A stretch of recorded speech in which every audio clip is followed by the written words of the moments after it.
Dimanche 23 février 2025. Mon fidèle Seigneur. Prière avant de sautir mon âme, bénis l'Éternel, et n'oublie aucun de ses bienfaits. Que tout ce qui est en moi bénisse son saint. C'est lui qui pardonne toutes tes iniquités, qui guérit toutes tes maladies, c'est lui qui délivre ta vie de la fosse, qui te couronne de bonté et de miséricorde, c'est lui qui rassasie de bien ta vieillesse, qui te fait rajeunir comme l'aigle.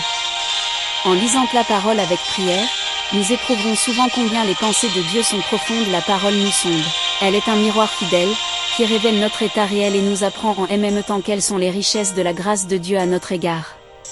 Ne limitons pas l'application des passages où l'Esprit de Dieu s'exprime en parole de Dieu. Mais bon de lire la Bible de façon régulière, avec attention, prière, respect. Dieu parle dans le silence. Écoutons le terme pluriel employons pour nous approcher de Dieu et étudier la Bible, la parole. Seigneur Dieu, pardonne-moi. Le Saint-Esprit communique souvent directement la vérité à celui qui la cherche avec droiture. Les croyants de tous les temps en ont fait l'expérience.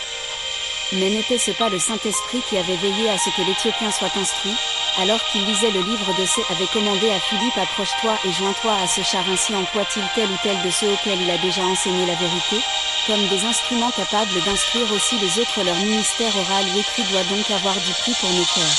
Combien est profitable l'explication dans toutes les Écritures des choses qui rendent témoignage au Seigneur Jésus-Christ lui-même. Comprends-tu ce que tu lis? Demande Philippe à l'Éthiopien. Question que nous devons souvent nous poser.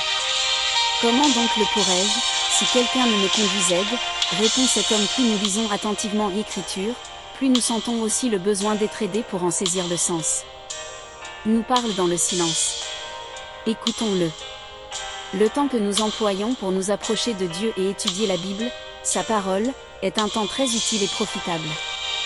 Toute étude de la parole de Dieu doit être faite sous le regard de Dieu, dans la dépendance du Saint-Esprit et avec prière.